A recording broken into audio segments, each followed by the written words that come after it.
आज का टॉपिक है मासानुमासिक गर्भवृद्धि, जो कि एग्जाम पॉइंट ऑफ व्यू से बहुत ज़्यादा इंपॉर्टेंट है, फर्स्ट ईयर में भी एंड फाइनल ईयर में भी। इसके ऊपर लॉन्ग क्वेश्चन भी बहुत ज़्यादा पूछे जाते हैं, साथ में एमसीक्यू भी बहुत ज़्यादा पूछा जाता है और एसएक्यू भी कुछ कुछ जगहों से पूछा जाता है। तो कहाँ कहाँ से कौन कौन से क्वेश्चन बनते हैं, उन सभी चीज़ों का आज हम डिस्कशन करने वाले हैं इस वीडियो में। तो सबसे पहले देखिए कि इसका एक्सप्लेनेशन क्या है। तो मासानुमासिक गर्भवृद्धि मतलब मॉडर्न में अगर बोला जाए, इंग्लिश में बोलो तो मंथ वाइज फीटल डेवलपमेंट।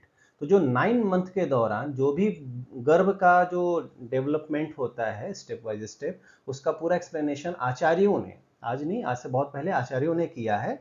तो उसके बारे में हम देखते हैं यहाँ पे। तो कहाँ कहाँ पे इसका रेफरेंस मिलता है। आचार्य सुश्रुत ने अपने शारीर स्थान 3 मतलब गर्भावक्रांति शारीर में, और आचार्य चरक ने अपने शारीर स्थान 4 मतलब महती गर्भावक्रांति शारीर में इसका एक्सप्लेनेशन किया है।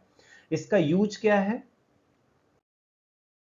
तो इसका उपयोग देख लेते हैं। सबसे पहले आता है गर्भिणी परिचर्या। गर्भिणी मतलब वो मदर जो कि प्रेग्नेंट है, तो उसका जो रूटीन डिसाइड करना है कि कौन सा खाना खाना चाहिए, कौन सी मेडिसिन देनी चाहिए, ये सारी की सारी चीजें इसमें डिसाइड की जा सकती हैं।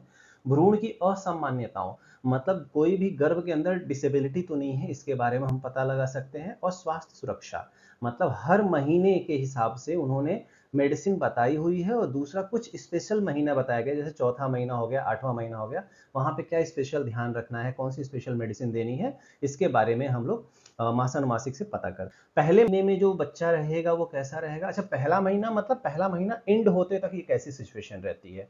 तो पहले महीने में क्या कलर, कलर मतलब कैसा है, यहाँ पे जेली लाइक स्ट्रक्चर देख सकते हैं कि काइंड ऑफ वो जेली लाइक रहता है, थोड़ा सॉफ्ट रहता है, जेली लाइक स्ट्रक्चर रहता है। तो शुक्र शोणित के संयोग होने पर प्रथम मास में गर्भ का स्वरूप कैसा होता है, कलल मतलब बुदबुदाकार समथिंग होता है। सेकेंड मास में क्या होता है, सेकेंड मास में शीत उष्मा और अनिल के आपस में मिलने की वजह से और महाभूत के मिलने की वजह से क्या हो जाता है, जो गर्भ होता है वो घन हो जाता है। नीचे लिखा भी है एक्सप्लेनेशन कि शीत मतलब श्लेष्मा, पित्त और वायु के परिपक्व महाभूत से मतलब परिपक्व जो महाभूत होते हैं उनके मिलने से गर्भ क्या हो जाता है, घन। तो पहला एमसीक्यू तो यहाँ पे एक पूछा जाता है कि गर्भ किस मास में घन हो जाता है। घन मतलब सॉलिड हो जाता है। अब वो सॉलिड होगा, जो जेली लाइक स्ट्रक्चर था, थोड़ा सा बुदबुदाकार था, वो सॉलिड 3 टाइप से हो सकता है। या तो वो एकदम गोल हो जाएगा पिंड स्वरूप में, या फिर थोड़ा सा लंबा हो जाएगा पेशी स्वरूप में, या फिर आड़ा तिरछा हो जाएगा अर्बुद के स्वरूप में। अगर वो गोल होता है, पिंड आकृति जो भी है अगर वो गोल होती है, तो उसकी वजह से क्या होगा, पुत्र उत्पन्न होगा। और अगर वो पेशी के आकार की हो जाती है तो वो पुत्री होगी, और अर्बुद मतलब टेढ़ा मेढ़ा हुआ तो नपुंसक होने के चांसेस रहते हैं। इसलिए द्वितीय मास हमेशा सेक्स डिटर्मिनेशन के लिए, आयुर्वेद में सेक्स डिटर्मिनेशन में द्वितीय मास का बहुत इंपॉर्टेंट रोल होता है। और पुंसवन विधि यही द्वितीय मास खत्म होने के पहले ही कर देनी चाहिए। मतलब जब तक वो पिंड पेशी या अर्बुद के आकार में नहीं हुआ है, उसके पहले ही पुंसवन विधि कर दीजिए, तो ही आपको इच्छित पुत्र या पुत्री प्राप्त होगी। थर्ड मास के बारे में बात करते हैं।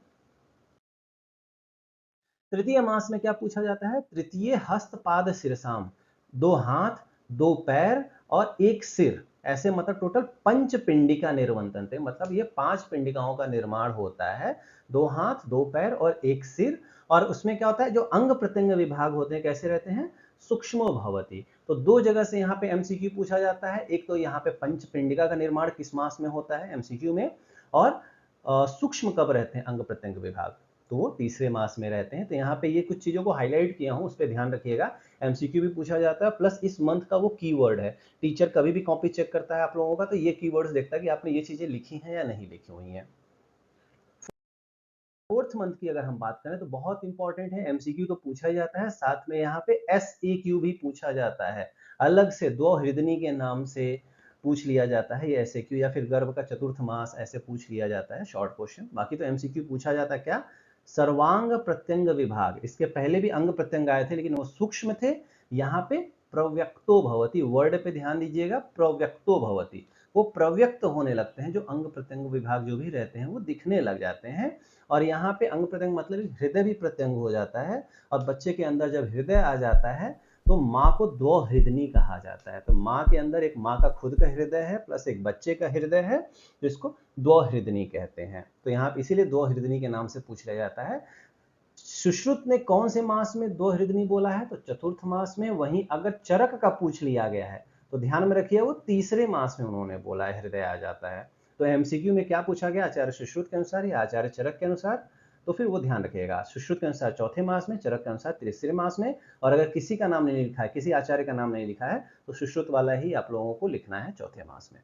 और भी कुछ चीजें श्लोक में लिखी गई थी, ये तो मैंने याद करने के हिसाब से शॉर्ट में लिखा हुआ है। और भी चीजें लिखी गई थी, जब बच्चे के अंदर हृदय आ जाता है तो हृदय के साथ में वो अपनी कुछ इच्छाएं माँ के थ्रू व्यक्त करने लगता है। तो इसीलिए बोला गया है कि जो माँ होती है, दो हृदयनी गर्भिणी की इच्छा की अवहेलना नहीं करनी चाहिए। अगर आपकी उसके जो भी गर्भिणी है जो चौथे महीने की है, अगर उसके इच्छाओं को पूरी नहीं करेंगे तो स्वस्थ संतान नहीं उत्पन्न होती। स्वस्थ संतान नहीं उत्पन्न होती मतलब लूला, लंगड़ा, अंधा ऐसे बच्चे, या फिर नाटा बच्चा ऐसा पैदा होता है। इसलिए दोहदनी स्त्री की इच्छा पूर्ति करना चाहिए, जिससे स्वस्थ और दीर्घायु संतान की उत्पत्ति हो। इसीलिए चौथे महीने में थोड़ा कंटेंट ज्यादा है, शॉर्ट क्वेश्चन 5 मार्क का पूछ लिया गया, तो एक पेज तो एटलीस्ट आपको लिखना ही पड़ेगा। नेक्स्ट आते हैं 5वें और 6वें महीने में, छोटा छोटा है। 5वें महीने में क्या इंपॉर्टेंट होता है, मन प्रतिबुद्धितरम भवति। बहुत सारे बच्चे लिख देते हैं कि मन उत्पन्न होता है 5वें महीने, नहीं, मन का स्थान हृदय माना गया, हृदय चौथे महीने में ही आ गया था। तो यहाँ पे मन क्या होता है, प्रतिबुद्धितरम, मतलब और अधिक रूप से स्पष्ट होने लगता है। आने को तो वो चौथे महीने में आ गया था, लेकिन 5वें महीने में मन अधिक स्पष्ट रूप से व्यक्त होता है, प्रतिबुद्धितरम भवति। उसके बाद फिर 6वें महीने में बात करते हैं, फिर उसके बाद बुद्धि भी आ जाती है अच्छे से, 6वें महीने में बुद्धि भी आ जाती है। 7वां महीना फिर इंपॉर्टेंट हो जाता है, फिर से सर्वांग प्रत्यंग विभाग आ गया। और यहाँ पे श्लोक क्या है, प्रव्यक्तरतः। क्यों, एक संस्कृत में आपने पढ़ा होगा तर एवं तम भाग, या इंग्लिश में देखा जाए जैसे गुड, बेटर, बेस्ट ऐसे बोला जाता है, वैसे ही ये स्टेप वाइज बताया गया है। अंग प्रत्यंग विभाग कई चीजें थी, पहले इसको हम देख लेते हैं कि 7वें महीने में संपूर्ण अंग और प्रत्यंग के विभाग अधिक रूप से स्पष्ट हो जाते हैं, और जो शिशु रहता है वो कैसा गर्भ रूप में दिखना शुरू हो जाता है, मतलब वो पूरा अच्छे से वो बच्चा दिखना शुरू हो जाता है। उसमें इस महीने में जो भी बच्चा पैदा होता है वो जीवित रह सकता है। ये चीजें ध्यान में रखिएगा, 7वें महीने के बाद जो डिलीवरी होती है तो वहां से बच्चे को जीने के चांसेस बढ़ जाते हैं। अब यहाँ पे जो सर्वांग प्रत्यंग विभाग की बात कर रहा हूँ, इसकी बात कर लेते हैं। जो अंग प्रत्यंग है, एक महीना है जहां पे सूक्ष्म बोला गया है, एक महीने में प्रव्यक्त बोला गया है, और एक महीने में प्रव्यक्तर बोला गया है। इन तीनों का डिफरेंस ध्यान में रखिएगा, जो श्लोक में मैंने दिखाया है। अंग प्रत्यंग विभाग सूक्ष्म कब होते हैं, तीसरे महीने में। प्रव्यक्त कब हो जाते हैं, वो चौथे महीने में। और प्रव्यक्तर मतलब एकदम अच्छे से दिखने लग जाते हैं, वो कौन से महीने में, तो ये 7वें महीने में प्रव्यक्तर हो जाते हैं। तो ध्यान रखिएगा, श्लोक में अंग प्रत्यंग विभाग सूक्ष्म भवति तीसरे महीने में, प्रव्यक्तो भवति चौथे महीने में, और प्रव्यक्तरतः वो 7वें महीने में हो जाता है। अब 8वें महीने की बात करते हैं। अष्टमे अस्थिर भवत्योजः, मतलब 8वें महीने में जो ओज होता है वो ओज अस्थिर होता है। अस्थिर का मतलब क्या होता है, कभी वो माँ के शरीर में चला जाता है, कभी वो बच्चे के शरीर में चला जाता है। इस चीजों का आप ध्यान में रखिएगा। और इसी वजह से अगर पहले की मूवीज वगैरह आप लोग को ध्यान हो तो वहाँ बोला जाता था ना कि जब प्री टर्म डिलीवरी होती थी तो या तो हम माँ को बचा सकते हैं या तो हम बच्चे को बचा सकते हैं। इसलिए नहीं बोला जाता था, बस समझने के लिए ध्यान में रखिएगा कि 8वें महीने में ओज अस्थिर होता है, कभी माँ के शरीर में कभी बच्चे के शरीर में। और क्यों होता है वो अस्थिर, नैऋत्य भाग की वजह से। नैऋत्य नाम का एक यक्ष होता था, उसको कुछ तो ऐसा आशीर्वाद मिला हुआ था कि 8वें महीने का बच्चा आप ले सकते हो। तो वो बच्चा मर जाता था, उसके वो ले लेता था। तो उसको खुश करने के लिए बलि दी जाती थी, मांस या ओदन मतलब चावल वगैरह की मांस की बलि दे दी जाती थी। आज के ज़माने में ये सब ऐसा कुछ भी नहीं है, ये सब कोई फॉलो मत करिएगा। NICU वगैरह बन गया है, 8वें महीने में भी बच्चों को बचा लिया जाता है। ये जब उस टाइम की कंडीशन है जब कोई भी ऐसा चीज़ें नहीं थी, तो इसलिए ये लोग नैऋत्य भाग बोलते थे। तो ध्यान में रखिएगा, एक तो नैऋत्य भाग के ऊपर भी MCQ पूछा जाता है, किस भाग किस महीने में नैऋत्य भाग वाला ये रहता है, और ओज किस माह में अस्थिर रहता है। तो दोनों का दोनों 8वें महीने की बात चल रही है यहाँ पे। 9वें 10वें 11वां 12वां 4 महीना बोला आचार्य सुश्रुत ने। तो नवम, दशम, एकादश और द्वादश, इन महीने में, इन 4 महीनों में अगर बच्चा पैदा होता है तो वो स्वस्थ है, अतो अन्यथा विकारी भवती। अगर इसके बाद बच्चा पैदा होता है तो वो विकारी मतलब कोई भी डिसेबिलिटी की वजह से पैदा होगा, या फिर उसमें कोई खराबी है इस वजह से। तो ध्यान रखिएगा, 9, 10, 11, 12 4 महीने आचार्य सुश्रुत में बोला है। अब यहाँ पे सिर्फ इतना ही अगर आप लिखने जाएंगे लॉन्ग क्वेश्चन में, तो आपको पेज हार्डली 2 या 3 पेज का ही होगा। तो इसलिए ध्यान में रखिए, थोड़ा सा चरक वाली भी चीजें, श्लोक तो नहीं बोलूंगा लेकिन हिंदी थोड़ा सा आप लिख लीजिएगा। मैं एक बार कंपैरेटिव चार्ट दिखा देता हूं, आपको समझना इजी हो जाएगा। चार्ट देखिए, आचार्य सुश्रुत के अनुसार एक साइड में लिखा हूं, आचार्य चरक के अनुसार एक साइड में लिखा हूं। हालांकि मॉडर्न के हिसाब से भी लेंथ एंड विड्थ डाल दिया है मैंने यहाँ पे। पहले तो देख लेते प्रथम मास में क्या होता है, फर्स्ट मंथ में क्या होता है। आचार्य सुश्रुत ने बोला था कि वो कलल स्वरूप में रहता है, लेकिन अगर वहीं चरक के अनुसार जाएंगे तो वहीं कलल की जगह उन्होंने खेट भूत वर्ड यूज किया था। तो ध्यान में रखिएगा, खेट भूत किसने वो यूज किया है, खेट भूत के अनुसार गर्भ होता है किस माह में और किस आचार्य के अनुसार, तो प्रथम माह में होता है और आचार्य चरक के अनुसार, और वहीं कलल के जैसा होता है वो सुश्रुत के अनुसार। द्वितीय मास की अगर हम बात करें तो दोनों लोगों ने सेम बोला था, यदि वो गोलाकार पिंड के समान होगा तो पुत्र होगा, पेशी के समान होगा तो पुत्री, अर्बुद के समान होगा तो नपुंसक। सेम चीजें यहाँ पे आचार्य चरक ने भी बोली हैं। तृतीय मास में इन्होंने क्या बोला आचार्य सुश्रुत ने, अंग प्रत्यंग सूक्ष्म भवती, सूक्ष्म विभाग रहते हैं बहुत हल्का सा, और प्लस एक चीज रहता है पंचपिंडिका यहाँ पे रहती है। लेकिन आचार्य चरक ने थोड़ा डिफरेंट किया यहाँ पे कि सभी इंद्रियां और सभी अंग एक साथ उत्पन्न हो जाते हैं, और साथ में यहाँ पे हृदय, जो आचार्य सुश्रुत ने चौथे महीने में बोला था, आचार्य चरक ने तीसरे महीने में बोला है कि सभी इंद्रियां और सभी अंग प्रत्यंग एक साथ उत्पन्न होते हैं और साथ में हृदय आ जाता है, और हृदय आया तो चेतना धातु भी आ गई आचार्य चरक के अनुसार। और वही हृदय का वर्णन आचार्य सुश्रुत ने चौथे महीने में किया है। सर्वांग प्रत्यंग विभाग चौथे महीने में आते हैं, और वो चौथे महीने में द्वहृदनी मतलब दूसरा हृदय आता है।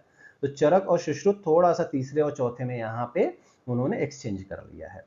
चरक ने क्या बोला था, चौथे महीने में गर्भ क्या हो जाता है, स्टेबल होने लग जाता है, चौथे महीने से गर्भ स्थिरता को। और मॉडर्न भी यही बोलता है कि पहले 3 महीने थोड़ा सा ज्यादा ध्यान रखना होता है, चौथे महीने से बच्चा स्टेबल हो जाता है। मॉडर्न भी यही बोलता है, चरक ने भी यही बोला है। 5वें महीने की बात करें तो आचार्य सुश्रुत ने क्या बोला, मन अधिक प्रव्यक्त, अधिक रूप से अच्छे से व्यक्त होने लग जाता है। और यहाँ पे इंपॉर्टेंट है चरक का जो पूछा जाता है कि गर्भ के अंदर मांस और शोणित की वृद्धि होने लगती है, मसल और ब्लड का बहुत तेजी से गेन करना शुरू हो जाता है 5वें महीने से। और मॉडर्न में भी देखेंगे बहुत तेजी से ग्रोथ होना शुरू हो जाती है 5वें महीने। उसके पहले बच्चे मतलब मदर का पेट उतना नहीं दिखता है, जो प्रेग्नेंट लेडी रहती है उसका पेट नहीं दिखता है, 5वें महीने से पेट दिखना शुरू हो जाता है। क्यों?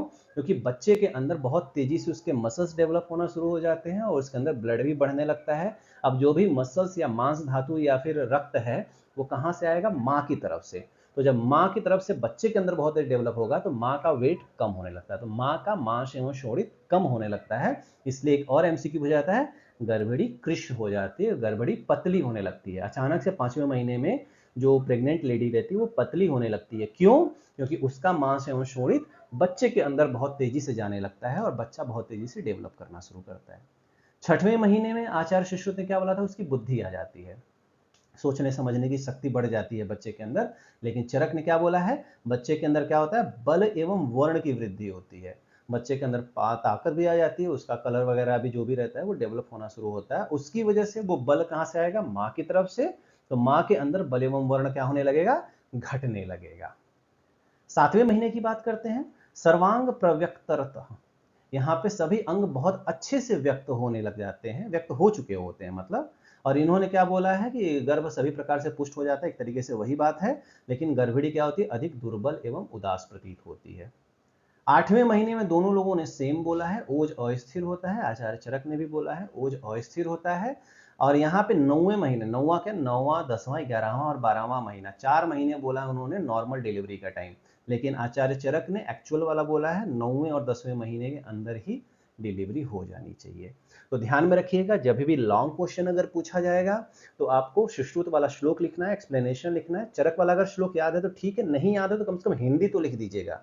यहाँ पे देख लीजिए आपको सब कुछ एक चार्ट में ही दे दिया गया है, तो हिंदी लिख देंगे तो आपका आराम से 4 पेज भर जाएगा। और साथ में जो भी कीवर्ड्स हैं, जो इंपॉर्टेंट पॉइंट है, वहां से एमसीक्यू बहुत पूछा जाता है और हर साल कुछ ना कुछ क्वेश्चन पूछा ही जाता है मासानुमासिक से। इसलिए अच्छे से ये वीडियो फिर से एक बार रिपीट करके देख लीजिएगा।